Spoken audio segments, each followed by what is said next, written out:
तो आपको बता दें कि राजस्थान में लगातार विधानसभा चुनावों का रण तैयार है और इन चुनाव के तैयारियों में राजस्थान का रण जैसे जैसे करीब आ रहा है, विधानसभा चुनावों का डंका बज रहा है, रणभेरी बज चुकी है और जैसे जैसे चुनाव का समय करीब आ रहा है, सियासी वार पलटवार तेज हो गया है। राज्य के मुख्य दल कांग्रेस और बीजेपी आमने सामने हैं, तो वहीं सत्ताधारी कांग्रेस जीत का दम भर रही है। मुख्यमंत्री अशोक गहलोत अपने राजनीतिक दांवपेच के चलते जादूगर के नाम से जाने जाते हैं, मशहूर है। उनके बयान कई बार गहरे राजनीतिक निहितार्थ लिए हुए होते हैं। इसी बीच दिल्ली पहुंचे अशोक गहलोत ने प्रेस कॉन्फ्रेंस में कहा कि मैं सीएम पद छोड़ना चाहता हूं, लेकिन ये पद मुझे नहीं छोड़ रहा और शायद छोड़ेगा भी नहीं। गहलोत ने इस बयान के जरिए एक बार फिर से मुख्यमंत्री पद को लेकर अपनी मंशा बयां की है। ये बयान गहलोत ने दिल्ली प्रवास पर एआईसीसी में पत्रकारों से बातचीत के दौरान दिया। अब गहलोत के इस बयान से रण का राजनीतिक तापमान हाई है कि क्या अगर इस बार भी कांग्रेस चुनाव जीतती है तो अगले मुख्यमंत्री गहलोत होंगे या सचिन पायलट। दरअसल राजस्थान के सीएम अशोक गहलोत और सचिन पायलट के बीच लंबे वक्त से अदावत चल रही है। इसी वजह से कांग्रेस नेतृत्व ने पायलट को संतुष्ट करने के लिए यह ऐलान भी किया था कि चुनाव में मुख्यमंत्री पद के लिए कोई चेहरा आगे किए बिना हम चुनाव लड़ेंगे। दोनों नेताओं से एकजुट होकर चुनाव मैदान में जाने और बयानबाजियां तत्काल रोकने को कहा गया, लेकिन ऐसे में गहलोत के सीएम पद को लेकर बयान ने सीएम पद की दावेदारी को एक बार फिर से हवा दे दी है। राज्य के मुख्यमंत्री का मसला केवल कांग्रेस के लिए नहीं सिरदर्द साबित हो रहा, बल्कि एक बार फिर से बीजेपी में भी सीएम की कुर्सी को लेकर कई दावेदार नजर आ रहे हैं, खड़े हो गए। लिहाजा बीजेपी भी साझा नेतृत्व का हवाला देकर चुनावी मैदान में है। आज हम इसी मसले पर चर्चा करेंगे। हमारे साथ मेहमानों का एक विशेष पैनल होगा, लेकिन आपको सबसे पहले सुनवाते हैं अशोक गहलोत और बीजेपी नेता राजवर्धन राठौर ने क्या कुछ कहा है, सुनिए। मैं आगे बताना चाहता हूं कि आप एजेंसी की क्रेडिबिलिटी नीचे जा रही है, जो नहीं जानी चाहिए। हम चाहते हैं कि आपकी विश्वसनीयता बनी रहे, बल्कि आगे और बढ़े। हम आपके साथ हैं।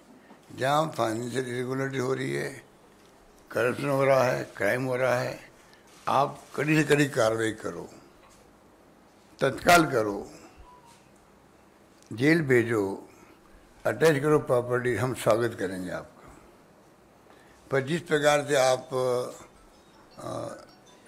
इशारों पर, ऊपर के दबाव पर, ये साफ जाहिर पूरा देश देख रहा है। तो गाँव तो भी चर्चा होने लगी, गाँव के अंदर भी, कि ये क्या हो रहा है। गाँव में चर्चा होने लग गई है।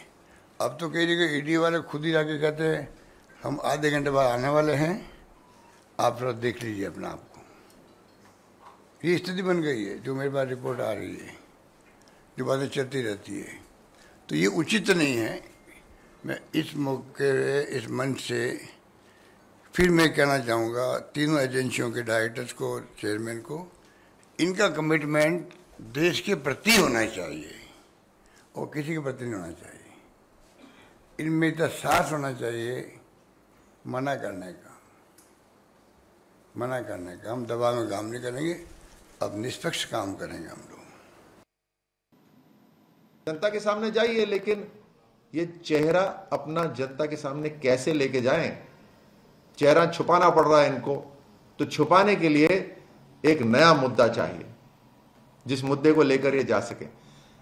आप विडंबना देख रहे हैं कि 5 साल सत्ता में रहने के बाद कोई पॉजिटिव मुद्दा लेके नहीं जा रहे कि हमने 5 साल ये काम करा, एक नेगेटिव मुद्दा लेके जा रहे हैं। प्रधानमंत्री मोदी जी की सरकार, ये तय है कि डबल इंजन की सरकार होगी तो घर घर नल से पीने का।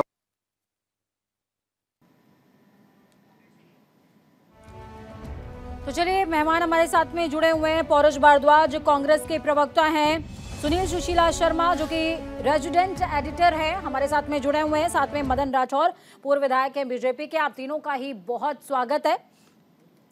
चर्चा की शुरुआत कांग्रेस के साथ। पौरुष जी, अशोक गहलोत का बड़ा बयान सामने आया और इस बयान ने एक बार फिर से आपके शीर्ष नेतृत्व की कही हुई बात की धज्जियां उड़ा दी हैं। देखिए पूजा जी, मैं आपसे इस बात को कहना चाहूंगा कि आप जो मीडिया वाले होते हैं या फिर जो तमाम राजनीतिक विश्लेषक होते हैं, तो आप जो पूरी बात होती है उसको, उसके बजाय आप उसमें से सिर्फ एक अपने मतलब की बात ढूंढते हैं कि उन्होंने ऐसा कहा। आपको उस पूरी प्रेस वार्ता को देखा जाना चाहिए था। उन्होंने जिस प्रकार से एक पूरा राजनीतिक विश्लेषण किया, वर्तमान में जो घटनाक्रम घटे उनके बारे में बात कही, उनकी जो सरकार गिराए जाने की साजिश हुई उसके बारे में बात की, और जिन पत्रकार बंधुओं ने उनसे सवाल पूछा कि साहब क्या आप लोगों के बीच में कोई मतभेद है, तो उन्होंने जिस प्रकार से जवाब दिया कि भाई जिस समय जब मानेसर का कांड हुआ था उसके बाद में जब है ना अजय माकन जी जब जयपुर पधारे और उसके बाद में जब सारे विधायक उनसे मिले तो सब विधायकों ने कहा बोले कि साहब हमारे साथ कोई भी किसी तरह का कोई भेदभाव नहीं है और हम सब एक होकर के जो है चुनाव आगे जाएंगे और सीएम साहब हमें फुल कोऑपरेट कर रहे हैं। सही कह रहे हैं आप, भूलो और माफ करो, आगे बढ़ो। भूलो और माफ करो। भूलो उन्होंने और माफ करो, आगे बढ़ो।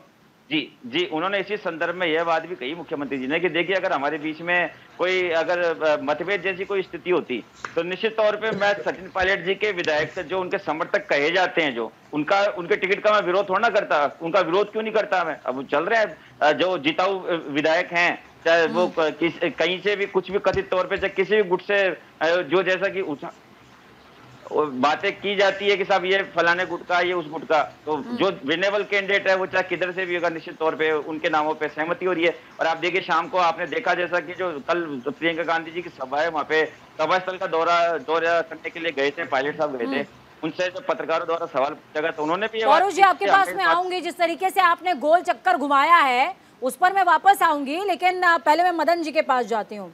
मदन जी, रार बहुत ज्यादा है और संभल नहीं रही है, शायद यही वजह है कि इस बार आपको चुनाव चिन्ह कमल के साथ साथ सीएम पद पर चेहरा भी कमल रखना पड़ा है। देखिए हमारी बात तो मैं बताऊंगा, पहले मैं पौरुष जी की बात करूं कि इनके एक मंत्री ने पौरुष कैसे दिखाया विधानसभा के अंदर से। शांति धारीवाल ने कैसा पौरुष दिखाया, ये पौरुष का अपमान किया, आज ये पौरुष भारद्वाज उसकी प्रशंसा कर रहे हैं, मुझे तो ये समझ में नहीं आया। दूसरा, ये आपस में किस प्रकार से लड़ते रहे, एक दूसरे को निकम्मा नकारा, पता नहीं क्या क्या कह दिया, ये सब मीडिया के सामने और जनता के सामने भी है। हम लोग देखिए, हमने विकास के काम, केंद्र सरकार के विकास के जो काम हुए या हमारी पूर्व सरकार में जो विकास के काम हुए उसकी तुलना में ये राजस्थान सरकार कुछ भी नहीं कर पाई। इन्होंने किसानों के साथ धोखा किया, बेरोजगारों के साथ बहुत विकास किया था, इसीलिए शायद पिछली विधानसभा चुनाव के दौरान वसुंधरा तेरी खैर नहीं, मोदी तुझसे बैर नहीं, ये नारा चल रहा था। ये जो नारा चल रहा था ना, ये इसने भ्रमित करने के लिए इस प्रकार का एक प्रोपेगेंडा किया। होता है, कई बार होता है चुनाव में, लेकिन हम बहुत मजबूती के साथ में लड़े हैं और आए भी। ऐसा कांग्रेस भी कोई बहुमत प्राप्त नहीं कर सकी है, ये अब अपनी ताल ठोकते होंगे लेकिन इन्होंने बहुमत प्राप्त नहीं किया है। ईंट कहीं का रोड़ा, भानुमत के कुंबा जोड़ा, लाल चाय, पता नहीं क्या क्या लोग साथ में जुड़े हैं इनके। किन लोगों को इन्होंने बसपा को कैसे खरीदा और निर्दलियों को कैसे साथ में जोड़ा, ये सब जानते हैं, पूरी दुनिया जानती है। लेकिन अभी जो हम बात कर रहे हैं, हमने केंद्र सरकार में जो भी काम किए, दुनिया में भारत की प्रतिष्ठा बढ़ाई, ये सब दुनिया के सामने है। इन्होंने क्या किया, ये फ्री बिजली की बात करी, बिजली दे नहीं पाए, महंगी बिजली खरीद करके और दे रहे हैं तो खरीद कर घोटाला किया। तो देखिए किस प्रकार से मुफ्त इलाज की बात कर रहे हैं। घोटालों की फहरिस्त भी खोलेंगे, घोटालों की फहरिस्त भी खोलेंगे। सुनील जी के पास में जा रही हूँ। सुनील जी, दोनों तरफ से बयान सामने आए और बयानों में साफ तौर पर अपने आप को दोनों ही दूध का धुला हुआ बता रहे हैं। जनता तय करेगी दूध का धुला हुआ कौन है और किसके राज में जनता को कितना सुख मिला है। जी बिल्कुल सही पूजा, सही बात है। इस समय सबके सामने सिर्फ एक ही सवाल है कि राजस्थान में किसका होगा राज। बिल्कुल, परंतु ये राज सिर्फ जनता के पास ही है। तो वो 3 दिसंबर को खुलेगा कि कौन करेगा राज, और ये राज जनता 25 नवंबर को अपना ईवीएम में कैद कर देगी। रही बात बयानों की, तो इस समय पर जिस प्रकार से अचानक से एक शांति छा गई है, इस तूफान से पहले की शांति कह सकते हैं कि बीजेपी की पहली लिस्ट के बाद इतना विरोध हुआ कि उसके बाद वो शायद लिस्ट अभी तक नहीं निकाल पाए, और कांग्रेस ने शुरुआत ही नहीं की है। कितना समय लगेगा इनको, कितना समय में इनको प्रत्याशियों को मिलेगा। इस समय पर सारे प्रत्याशी निराश होकर बैठे हैं और लगभग सभी लोग जयपुर में बैठे हैं। मतलब जैसे कहते हैं कि फील्ड के लेवल पे जो काम होना चाहिए वो काम जो नहीं कर पा रहे, क्योंकि उन्हें अभी विश्वास ही नहीं है कि उन्हें टिकट मिलेगा या नहीं मिलेगा। रही बात बयानों की, तो बयानों में तो इस समय पर सब लोग उन्हीं मुद्दों को उठा रहे हैं जिस मुद्दे में किसी दूसरे के सामने कमजोरी महसूस होनी चाहिए। जैसा कि कल ही कांग्रेस ने ERCP के लिए एक यात्रा की शुरुआत की है, जिसमें कल प्रियंका गांधी भी आ रही है। और ERCP एक ऐसा मुद्दा है जो लगभग 41% लोगों को प्रभावित करता है। 41% लोग राजस्थान के हो, पूर्वी राजस्थान। मैं इस बार आज भी आपको कह रहा हूँ, आप जिस नतीजे आए उस दिन देखिएगा कि इस बार के चुनाव में पूर्वी राजस्थान का बहुत बड़ा महत्व रहेगा। वो किस तरफ किस दिशा में चुनाव को लेकर तो उन पर डिपेंड करेगा, क्योंकि दोनों चीजें हैं। एक तो ERCP का मुद्दा कांग्रेस के लिए, दूसरी बात है कि सचिन पायलट का जो एरिया है वो भी क्षेत्र है, और वो जो वहां की जनता है वो दोनों ही सरकारों से, दोनों ही पार्टियों से निराश है, क्योंकि उन्हें पानी नहीं मिल रहा है। और उसी मुद्दे को कांग्रेस ने अब जाके उठाया। पिछले 5 साल में ठीक है, उन्होंने कहा कि हम अपनी कोशिश कर रहे हैं नेशनल प्रोजेक्ट तैयार करने की, पर केंद्र से नहीं मिल रहा। केंद्र और राज्य की जो दोनों की तरफ फुटबॉल बन गई वहां की जनता, इस बार फैसला करना है कि क्या करेंगे और क्या। ठीक है पौरुष जी, आपके पास में आऊंगे। गजेंद्र सिंह शेखावत ने एक बयान दिया है कि कांग्रेस के अंदर जब तक नामांकन शुरू नहीं हो जाएगा तब तक सिर्फ उटव्वल, जब तक हो ना जाए तब तक नाम तय नहीं कर पाएंगे आप लोग। मुस्कुरा रहे हैं आप, बयान भी दे दीजिए सर। पूजा जी देखिए, मैं इस बात को कहना चाहूंगा कि ये लोग लगातार 4.5 साल तक हमारे यहाँ की कथित गुटबाजी की बात करते रहे, और कब इनके यहाँ 1 से 2, 2 से 4 और 4 से 8 मुख्यमंत्री पद के दावेदार तैयार हो गए, और तब वे आपस में सिर्फ फुटबॉल करने लगे। और यहाँ तक कि जो प्रदेश अध्यक्ष थे, जो इनके केंद्रीय नेतृत्व द्वारा अधिकृत थे, सतीश, उनकी तो बात छोड़ दीजिए सर, उनकी तो एक लिस्ट जारी हो गई है, आप तो एक भी नाम पर नहीं आ पाए हैं। लिस्ट जारी होने के बाद पूजा जी क्या स्थिति हो रही है कि आज इन्होंने सांसदों को 8वें पायदान पे ला दिया। हमारे राजस्थान में 1 लोकसभा सीट के अंडर में 8 विधायक आते हैं। आप देखिए इनके सांसदों की क्या स्थिति हो रही है। जो कर्नल राज्यवर्धन सिंह राठौड़ थे, उनको उनके खुद के इलाके के अंदर विरोध का सामना करना पड़ रहा है, और विरोध भारतीय जनता पार्टी के नेता कर रहे हैं। और दूसरी बात, जैसा कि हमारे बड़े भाई भरत राठौड़ जी कह रहे थे कि साहब राजस्थान सरकार ने कुछ नहीं किया, केंद्र सरकार ने ये कर दिया वो कर दिया। मैं मदन जी आपसे इस बात को पूछता हूँ, आप बात को घुमाइएगा मत, आप स्पष्ट जवाब दीजिए। क्या आपको हमारे राजस्थान में काम करते हुए 4.5 साल बीते हैं, और आपको केंद्र सरकार के नाते 9 साल हो गए? और मैं ये सवाल आपसे नहीं, अपने पहले तमाम डिबेटों में तमाम भाजपा के प्रवक्ताओं से पूछता हूँ, अभी बातों को घुमा देते हैं। मैं आपसे पूछता हूँ, क्या आप राजस्थान के संदर्भ में 9 काम बता सकते हैं? सिर्फ 9 काम बताइए कि राजस्थान को डेडिकेट हो। आपको 2 बार राजस्थान की जनता ने 25 सांसद दिए, उसका नतीजा आपने क्या दिया मैं बताता हूँ आपको। यूपीए 2 के समय 3 महत्वपूर्ण रेल परियोजना। साहब आपने क्या किया, आपने क्या किया? सुनील जी ने वो बता दिया कि आपका पूरा शासनकाल खत्म हो गया है, जनता को आप पानी नहीं दे पाए, जो कि पायलट जी का क्षेत्र है, और आप उनको आईना दिखा रहे हैं। बेहतर होगा कि दोनों एक दूसरे को आईना दिखाने की बजाय जनता को काम गिनवा पाते, वो दोनों के पास नहीं है। हमने हमारे कार्यों की फहरिस्त बहुत लंबी है। जैसा कि मैंने आपने खुद ने देखा, महंगाई राहत शिविर लगे, उनके माध्यम से हमारे द्वारा जो पिछली शुरू की गई योजना थी उनको एक्सटेंड किया गया। 50 यूनिट बिजली हम बहुत 2-3-4 साल से हम लोग फ्री दे रहे हैं, जिसको हमने बढ़ा करके 100 यूनिट बिजली फ्री, 100 यूनिट बिजली प्रति परिवार किया। यही नहीं, आप देखिए जो 5 लाख रुपए से हमारे द्वारा चिरंजीवी योजना शुरू की गई थी। मैं आपका ध्यान प्रधानमंत्री द्वारा केंद्र सरकार की योजना की तरफ ध्यान दिलाना चाहूंगा, जो स्वास्थ्य से रिलेटेड है। वो सिर्फ कुछ चुनिंदा लोगों को 5 लाख रुपए तक का बीमा दे रहे हैं, जबकि हमारे देखिए चिरंजीवी योजना में 850 रुपए में हर आदमी, पहले 5 लाख रुपए का बीमा था, उसके लिए फिर हमने बढ़ा के 10 लाख रुपए किया, और 25 लाख रुपए का बीमा। मदन जी आपका काउंटर। दूसरी देखिए, प्रति किसान यदि कोई पशु मरता है लंबे वायरस से 40,000 रुपए प्रति। मदन जी आपको थोड़ी सी ताकत लगानी पड़ेगी, क्योंकि जो सत्ता में होता है उसमें शक्ति का सामर्थ्य ज्यादा होता है थोड़ा। पौरुष जी एक बात पूछते हैं, आपके कांग्रेस के विधायक भरत सिंह कुंदनपुर ने कहा भैया ने भैया खूब खाया, ये लेके जाओगे क्या विधानसभा के अंदर? जवाब दीजिए। भैया ने भैया खूब खाया, ये भी उन्होंने कहा, कांग्रेस के एमएलए ने कहा। कांग्रेस के दूसरे एमएलए ने किस आपके पास जवाब नहीं है। आप अगर कुंदनपुरा की बात मैं जवाब दे रहा हूँ, आप जवाब देने को तो तैयार रहोगे तब होगा। आप जवाब करनी पड़ेगी, और जनता देख रही है। आप जनता को जवाब, मेरा जवाब मैं बताऊं, हमने देखिए नीम दिया, हमने एमएस बनाया, जनता के सामने किसानों के साथ हमने 1-2-10 धोखा किया, वैसा हमने नहीं किया। आपने नहीं किया, हमने देखिए ठीक है, आप दोनों शांत हो जाइए थोड़ा सा, क्योंकि इस तरीके से लड़के तो कोई निहितार्थ निकलना नहीं है। मैं सुनील जी के पास जाऊंगी। सुनील जी, जिस तरीके से आपने जिक्र किया, मदन जी थोड़ी देर के लिए रुकिए, सुनील जी के पास जाऊंगी। आपने जिक्र किया कि पहली सूची जारी हुई, उसके बाद सिर्फ उटव्वल जारी है बीजेपी में।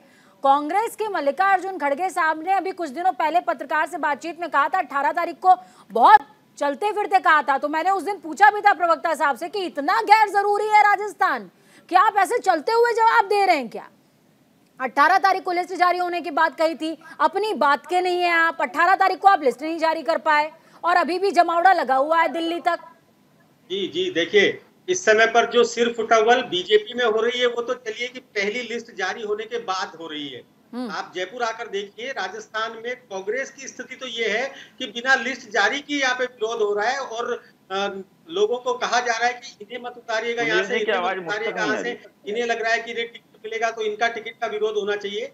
टिकट लिस्ट जारी होने के बाद विरोध हमेशा देखा था, पर ये शायद पहली बार हो रहा है कि तो जिस दिन इनकी लिस्ट जारी होगी उस दिन इनसे ज्यादा विरोध उधर होगा। और ये अक्सर होता है, क्या आज की नई बात नहीं है, अक्सर होता है। मदन राठौड़ जी मुस्कुरा रहे हैं, मदन राठौड़ जी खुद सुमेरपुर से जहां तक मैं समझता हूँ उम्मीदवारी के लिए प्रयास कर रहे हैं। पर ठीक है, अगर नहीं मिल पाता टिकट तो एक अलग बात है। और इस तरीके से जिस पार्टी से हम संबंध रखते हैं उसी पार्टी के प्रत्याशियों को आप काले झंडे दिखाकर विरोध करते हैं। कौन से अनुशासन की बात करते हैं आप? कौन सी पार्टी की उसकी बात करते हैं? क्या आप बीजेपी ऑफिस के बाहर धरने दे रहे हैं, अनशन दे रहे हैं और आंदोलन कर रहे हैं? सेम ऐसा कैसा कांग्रेस के साथ है? क्या मैसेज आप देना चाहते हैं जनता को? मुझे समझ नहीं आता। और किस तरह का चुनाव आप लड़ना चाहते हैं? आप आपस में यहाँ अंदर से लड़ रहे हैं और पूरे 5 साल से दोनों पार्टियां राजस्थान में लड़ रही है। एक प्रतिनिधित्व के लिए लड़ रहे हैं तो दूसरे सीट के लिए लड़ रहे हैं, और लास्ट में आके कहते हैं कि अब हम एकता के साथ जीतेंगे, हम एक होंगे, एक जीतेंगे। तो जनता में क्या मैसेज जा रहा है, ये असल में इनसे पूछने वाली बात है। मदन जी देखिए, कांग्रेस में किस प्रकार की सिर्फ उटव्वल है ये जग जाहिर है। किस प्रकार की अपनी बताइए साहब, अपनी जो सवाल पूछा है अपनी बताइए। हाँ, हमारी पार्टी अनुशासित पार्टी है, पूरे अनुशासन के साथ में चुनाव लड़ती है, बहुत अनुशासित है। मंच पर वसुंधरा राजे जी को इंट्रोड्यूस नहीं कराया जाता तो गृह मंत्री को बोलना पड़ता है कि पहले आप बोल लीजिए। बहुत अनुशासित है। देखिए, ये एक सिस्टम होता है कि कैसे बोलना। दौसा की सभा में प्रधानमंत्री जी ने 3 बार नमस्कार का जवाब नहीं दिया। मंच पे हेलीपैड पे ये बात देखिए, इस प्रकार की बातें करना कोई मतलब नहीं रखने के बाद हमारी एक मदन जी को सुन लेते हैं। पौरू जी आप मुझे सुनिए, देखिए कोई भी कार्यक्रम होता है उसमें ये निर्धारित होता है कि कौन कब बोलेगा। पीएम के सामने समय का भी देखा जाता है कि समय क्या है, कितनी जल्दबाजी है, कितनी मीटिंग्स करनी पड़ती है, तो वो एक व्यवस्था होती है। उसमें किसी को ऐतराज नहीं है, न वसुंधरा जी को ऐतराज है, न हमारे किसी पार्टी के नेता को ऐतराज है। अब ऐतराज तो बहुत है साहब, आप डिबेट में थोड़ी ना बोलिएगा कि कितना ऐतराज है। नहीं, कोई ऐतराज नहीं है। आप बोल दीजिएगा क्या डिबेट में कि वसुंधरा जी को ऐतराज है, शेखावत जी को ऐतराज है। मैडम मैं आपको बता रहा हूँ कितना % ऐतराज है। नहीं, मैं आप देखिए पार्टी के अंदर बैठता भी हूँ, हमारे यहाँ एकजुटता है, एक मुखी है, पूरी पार्टी एकजुट है, कहीं पर भी कुछ नहीं है। थोड़ा बहुत जैसे राजवी जी ने अपनी बात को संभाल दिया, तो हमारे यहाँ है, हमारे यहाँ राष्ट्रीय चरित्र है, हमारे यहाँ एक है नेतृत्व। साहब देखिए, रुद्राक्ष हो या इंसान, एक मुखी अच्छा होता है, लेकिन इस समय तो बीजेपी पंचमुखी बनी हुई है। अभी तो पिछले 2 दिन की ही बात है, पुराने कैंडिडेट जो भी बीजेपी के थे, राजपाल सिंह शेखावत, उन लोगों ने, उनके समर्थकों ने राज्यवर्धन जी को काले झंडे दिखाए और एक जगह नहीं 2-2, 3-3 जगह दिखाए। कौन सा अनुशासन है ये? कई जगह पर प्रायोजित कार्यक्रम होते हैं जो कांग्रेस के लोग चला करके करवाते हैं, ये भी बात जग जाहिर है, हमने पकड़ा भी है उन लोगों को। हमारे तो देखिए, क्यों राजपाल सिंह जी आके बयान नहीं देते कि ये मेरे समर्थक नहीं है? उन्हें अपना बयान दिया ना, उन्होंने कार्यालय में भी टेलीफोन करके बात करी, उन्होंने कहा कि भाई कोई बयान उनका सार्वजनिक ऐसा नहीं आया जिसमें कि उन्होंने ये कहा कि ये मेरे समर्थक नहीं है और मैं इनके साथ हूँ। नहीं, वो काले झंडे दिखाने वाले कभी भी बीजेपी के नहीं है और बीजेपी के कार्यकर्ता कभी भी ऐसा काम करते नहीं है। अब दूसरी बात मैं बताऊं, ये पूछते थे पौरू जी कि हम क्या लेकर के जाएंगे थे कि हमने किसानों के साथ में और किसानों को पैसा दिया, MSP बढ़ाई, नीम कोटेड यूरिया दिया, केंद्र सरकार ने दिया ना, मृदा परीक्षण किया और मुद्रा योजना जो बेरोजगारों के लिए दी, ये सब पिछले चुनावों के दौरान मदन जी एक और काम किया है। मदन जी एक और काम किया है, पिछले चुनावों में मैं राजस्थान में मौजूद थी और रैलियां कवर कर रही थी। एक और काम किया है कि महिलाओं की जो काली चुन्नी थी ना वो भी उतरवा दी गई थी। पौरुष जी मैं आपके पास आऊंगी। आरक्षण दिया ना महिलाओं को। देखिए पूजा जी, जैसा कि आपने इनसे एक कहा कि मिनट, मैं आखिरी वर्डिक्ट ले लेती हूँ, पौरुष जी के पास जाऊंगी। पौरुष जी के पास जाऊंगी, देखिए आपको पूरा टाइम दिया। पौरुष जी सिर्फ 2 मिनट आपके लिए, पौरुष जी सिर्फ 2 मिनट आपके लिए, और इस सवाल का जवाब दीजिए कि सियासत के अंदर अपनी लकीर बढ़ाने से ज्यादा दूसरे की मिटा देने के रिवाज है, तो क्या अशोक गहलोत की तरफ से ये शुरुआत हो चुकी है पायलट के लिए? महिलाओं को आरक्षण हमने दिया ना, केंद्र सरकार ने दिया ना महिला आरक्षण। कहना चाहूंगा कि जैसा अशोक गहलोत जी ने अपनी प्रेस कॉन्फ्रेंस में कहा कि हमारे यहाँ पे तो सिस्टम होता है कि सामूहिक नेतृत्व के आधार पर चुनाव लड़ा जाता है, चुनाव जीतने के बाद विधायक दल की बैठक होती है, और अगर सर्वसम्मति बनती है तो आलाकमान को सूचित कर दिया जाता है, अथवा बाद में विधायकों की वोटिंग होती है, जो बहुमत प्राप्त विधायक दल का होता है उसको हम लोग नेता बना देते हैं। देखिए नेता बनाने की परंपरा हमारे यहाँ कभी नहीं समझ पाए क्या सर? सर आप सवाल नहीं समझ पाए सर, पौरुष जी सवाल नहीं समझ पाया। सवाल था मेरा कि अपनी लकीर बनाएंगे या सचिन पायलट की लकीर को छोटा कर देंगे, मिटाएंगे, सीधा सवाल है। नहीं देखिए सचिन पायलट जी की लकीर मिटाने की बात नहीं है, अशोक गहलोत जी खुद बड़ी लकीर बनाएंगे, उस लकीर पे सचिन पायलट जी चलेंगे और भारतीय जनता पार्टी देखती रहेगी। भारतीय जनता पार्टी लगातार हमारे कथित गुटबाजी पे ध्यान देकर के खुद की स्थिति ये कर ली, हमारी लकीर मिटाते मिटाते आज ये छोटे हो गए, और इनके यहाँ पे स्थिति हो गई कि इतनी गुटबाजी हो गई कि इनको टिकट बंटवारे के बाद फैली गुटबाजी को थामने के लिए। सुनील जी दोनों के बयान आपने सुने हैं, कंक्लूड कर दीजिए जल्दी से।